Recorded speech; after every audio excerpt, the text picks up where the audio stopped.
So Brian, the last time I saw you in person, it was in March.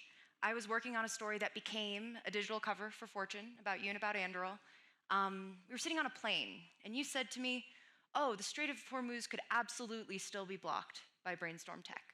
I just checked before we came on here. The Strait of Hormuz is still blocked. What does that say about the state of geopolitics right now? Yeah, it's always like the last 5 years have been very surprising to me, where the narrative you would read before the Iran conflict was we were in this period of relative peace, and but it just really didn't feel that way. Where you had things we don't even talk about anymore: Iran and Pakistan going at it with each other, Thailand and Cambodia. You just have all these regional conflicts and skirmishes happening everywhere, and then the Iran conflict was very forefront in people's mind, very significant. Obviously with the U.S. and Israel involved, it's always going to be. But I think there's a lot of interesting takeaways that I walked away from with that conflict. Some interesting stats were the U.S. and Israel, I think, did something like 10 times as many strikes in the first month of the war as they did in the entire Gulf War. This is one of the first times we've seen data centers and oil refineries as the primary targets. And the economic warfare that is effectively the Strait of Hormuz is, in my head, this is the new normal of what these conflicts are going to look like. You've seen Ukraine and Russia start to move to this, where the Ukrainians are striking Russian oil and gas infrastructure way in the rear and taking out their distribution pipelines. These things are really about creating, kind of complexity for your adversaries, and that's largely economic at this point. So I think the other reality that's shifted has been the old deal used to be that the U.S. was going to fight on your behalf, right? If you were an ally of the U.S., we would send troops, we would defend you, sort of the deal. I don't think anyone believes that anymore. I think it's a bipartisan view, right? This already started under Biden. It's clearly true under Trump that this is on the whole, sort of unclear in Europe what they can really count on. And I think it's just going to go more and more this way. And so we're in this period where there has to be kind of a pretty fundamentally new concept of deterrence. What does enforcing the world order look like? And the nature of technology has dramatically changed how warfare is conducted. Now, between Iran and what has happened in Ukraine, a conflict that is still live, what do we definitively know is true about the future of warfare? And what's your biggest unanswered question? Yeah. The things that seem sort of obviously true are the ability to sense your adversary anywhere, so space-based sensing, all the different types of sensing, the ability to then strike your adversary anywhere with low-cost drones, things that we would have thought of as cruise missiles before, but the Iranian Shahed drones is an example.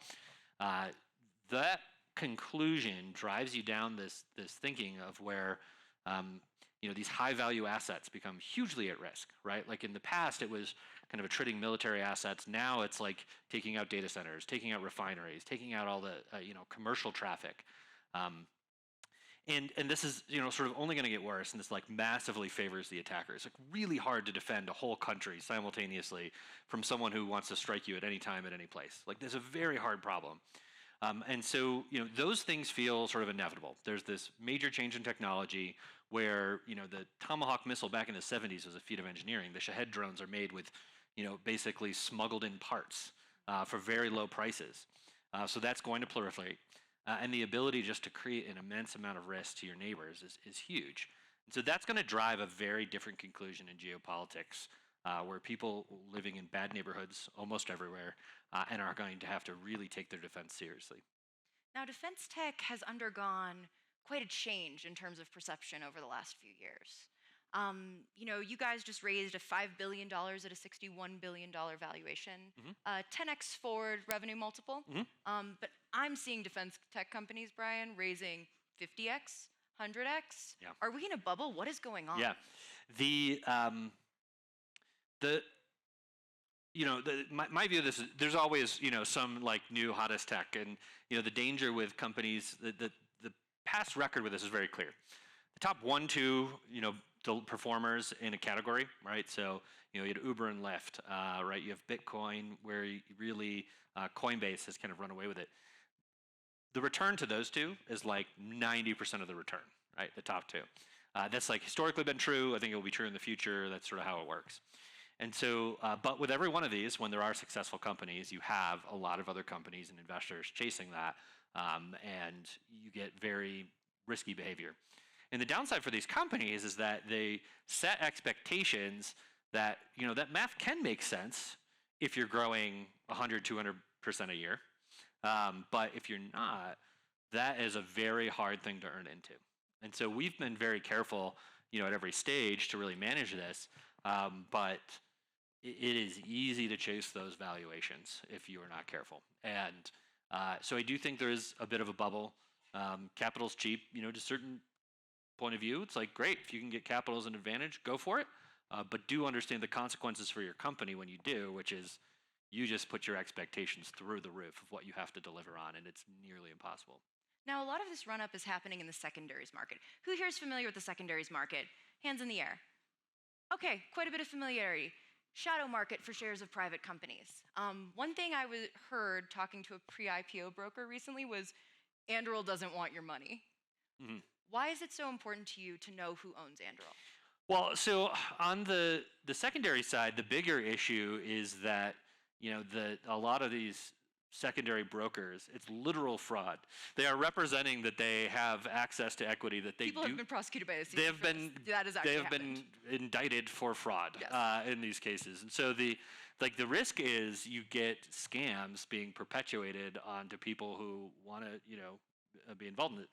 So it is a very risky thing. And so from our point of view, we care a lot that people aren't getting defrauded, that we only have good actors on our cap table that are going to handle these things responsibly. And so that's kind of our angle on this. Is it's just like there are just bad actors taking advantage. Well, there are CFIUS concerns too, I imagine. There are. The foreign investment side of it is a concern. The reality of it is, for a public company, nobody would care. So it's always like surprising to me that there's more scrutiny on private companies with these things. But we keep the rules are very clear. We just got to keep foreign investment below 5% of ownership. Super easy, and that's been pretty straightforward. One thing I've been entranced by as I've been covering defense tech more is that unlike the enterprise SaaS companies of the world, the economics are brutal.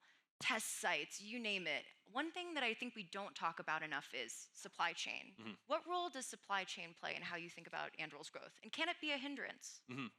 So the biggest, one of the biggest takeaways on what's changed in Ukraine and what's changed in Iran is we shot something like a decade of Tomahawk production in like a week as the U.S.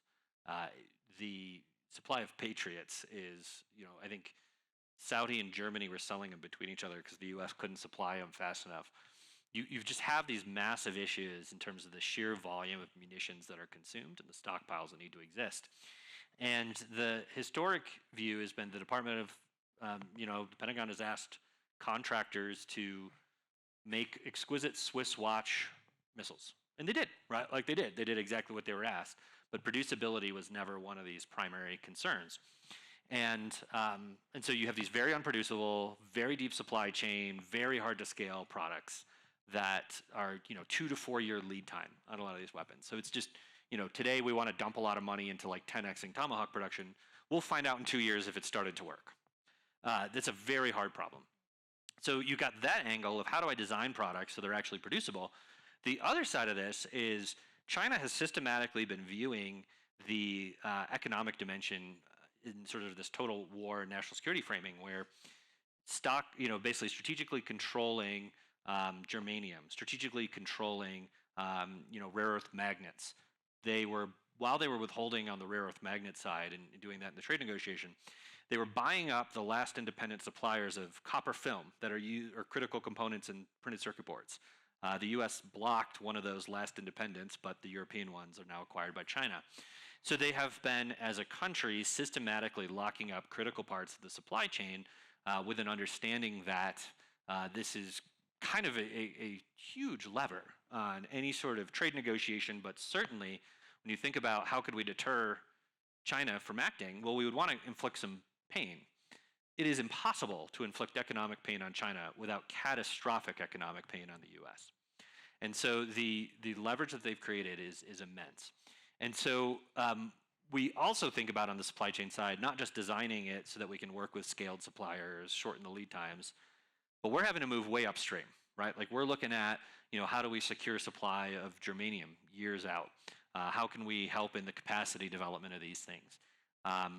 We're starting to look at really the sort of stockpiling and dealing with a lot of these commodities that China has a stranglehold on, and participating in some of these industrial policy questions where, our obligation, we never get asked this by the government, it's never a requirement, but our view of this is if we can't scale 10x in like a year, we are not giving the customer what they need, which is a resilient supply chain in a time of war that they can ramp. And that's the fundamental question. And that's a very hard question to answer and solve for, given the decades that China has invested in countering this. I'm going to turn to you all for questions momentarily, but first, when I say autonomous warfare, who here imagines the Terminator? Raise your hand. Was that more or less than you were expecting? Way less. Way wow. less. Okay, be very reasonable crowd. You're really surprised. Why are you so surprised? And what does that future actually look like? Yeah, so I think there's sort of hysterical versions of kind of AI run wild and unchecked that nobody in the Pentagon is advocating for, asking for, or thinks is a reasonable position. Nor do we think as technologists this makes any sense. And our sort of theory where AI makes a lot of sense is, kind of two flavors. How do we increase precision of weapons, right? Like that's a big part of this. If you can, nobody in their right mind would argue weapons should be dumber, right? Like that seems like a crazy position. Like we should have dumb minds. That seems like the better position because who can trust this AI stuff? You're like, well, if I can make them more precise, know exactly what they were going to do, and do exactly what I thought and make less mistakes because they were way more precise, that seems like probably a good thing. And we've already have a body of policy around this in the US and how to evaluate these things. And the other is, if I could make more decisions faster with more accuracy, I could have one of the best reviewers of war plans in the world looking at my work and telling me where I made mistakes. That seems like probably a good thing. And so at the center of how we think about the technology we build, it's really how do we keep humans accountable, make them more accountable, think of AI as a tool, not as a person, not as something making decisions, but as actually something that is a tool to enable people to make better decisions and to be more accurate and more precise. And that's how we've designed everything. There's hundreds of technology and product choices you make in the process to make that outcome true. But that's a key part of how we think about the future of this, is just to make more decisions faster, smarter, and more accurately. That is what the good version of AI can enable. I expected so many more Terminator hands. Yeah. I'm just going to say it. Questions from the audience? Yeah. Hi. Name and who you're with. Yeah. Hi, Asher, with your dad? When you were a kid, what was something you believed about yourself that turned out to be wrong? Ooh. Oh. That's actually one of the best questions I've ever gotten. Something I believe that turned out to be wrong. I've memory hold most of the things that were wrong and just ignore them. I think there's like I think when you're younger, or at least for myself, but I see this pattern a lot. There's sort of this like weird fallacy that other groups are phenomenal, and then the group you're in is incompetent, and sort of putting things on pedestals. And I've experienced U.S. government. I've worked with tons of companies. It's just sort of like every group I've ever met is just sort of like they figured out something that works, they grind through it, and they just trying to always make it a little bit better, but it's never quite as competent as you hope. And so, but it's like actually like I view that in an optimistic way, where then my flip side of this is then, well, there's no limit to what just like some smart, talented people can do. And just jumping in and solving a problem, and it's like nobody has anything figured out that well, right? And like if you just jump onto a problem, you're probably going to make immense progress on it very, very quickly. There's not sort of this like high priesthood that's actually true. I'm going to ask something way less existential. Okay. SpaceX set to go public this week. Huge moment for deep tech. Yeah. Huge moment for space. Huge moment implicitly, I would argue, for defense. Yeah. What is the framework under which you think about Anduril being a public company? And is it imminent? Yeah. So the data is like actually like really straightforward on this stuff, which is like if you go out in a hypey time, you're going to have a bad 3-year return. If you go out when you're not growing, you're going to have a bad 3-year return. And if you are not within 2 years of profitability, you'll have a bad 3-year return. If any of those are violated, it's bad. And so right now we're in a hypey time. We're growing like crazy, and then we can kind of time this. Growth is very expensive, so profitability we're kind of timing based on how fast we're growing. And so we're not in any rush for it, but the market punishes you in any one of those 3 scenarios. So like, why would we go out right now? We don't need to. In our we have a question over here. Name and who you're with.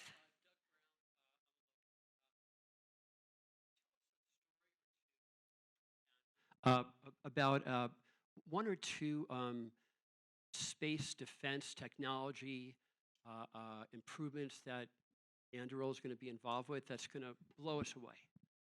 Man. That you can talk about. Yeah, that's the hard part. So, yeah, like a year ago, I wouldn't have been able to talk about any of this ever, even hypothetically, like as a concept. But Trump, announced with Golden Dome, there's going to be space-based interceptors. You're like, all right, I guess that's the thing that's in the public now. So we're doing it. The America. So so what do I think is going to happen? Kind of writ large. The government's gotten a lot more open about talking about the malign and adversarial activity that China and Russia are carrying out all the time. So like examples of this are in geostationary orbit. They have these satellites that will kind of maneuver around, U.S. or civilian satellites, sometimes taking pictures, sometimes doing more nefarious things, causing, the U.S. operators to have to divert, do all this sorts of stuff. So that's, kind of just the starting point. There's a whole bunch of other things. And so the space as a warfighting domain is really, really critical. And on top of that, that's because the entire theory of warfighting going forward, having sensing in space, communications in space, all these are just absolutely critical. So this idea that it's something you have to defend, and that and the reality is a good defense is a strong offense. And that you have to hold your adversary stuff at risk so that, they don't just take pot shots at you with impunity. You can do something back if they escalate. That is going to be probably one of the fastest growth areas in the space world, or in just really in defense writ large. And so I think there's a whole bunch of economic trends and technology trends where this is going to be true. And I think the cost to get things on orbit, the complexity of it has gone way down. The number of companies doing wildly innovative things has gone way up. And it's one of the most kind of aggressive and willing to try new things parts of the whole Pentagon. So there's a lot of very cool stuff, and I completely didn't answer your question. And but it is going to be a wild ride in the space warfighting area. As we wrap up, Anduril just celebrated its 9th birthday. And the competitors you're chasing have decades on you. Yep. Northrop, Lockheed Martin, you name it. But they also represent a system that you believe in some ways is fundamentally broken. So how do you avoid becoming the thing you seek to destroy yet? It's always a question of like, what is it that feels bad about these things, right? And it's sort of always like hard to put your finger on. But for me, it's like, what do we care about that it sort of feels good? We care that we're delivering great products that are moving the needle for our warfighters. We're doing it faster and better than anyone else. We're bringing the best technology. And that we got teams of people that feel highly empowered to deliver that. The best people want to come work at Anduril to go deliver amazing and epic stuff. I think actually keeping that to be true and keeping people empowered, then asking our customers to actually hold us accountable, like that's actually probably the biggest thing. If we suck, you shouldn't pay us, and we shouldn't do well as a business. And if we do well, we should grow. And that hasn't actually been the incentive model in defense for a very long time. But I do think that it's starting to shift, and that's the number one thing long run that will actually keep us sharp and delivering. We'll leave it there. Thank you so much, Brian. Yeah, thank you.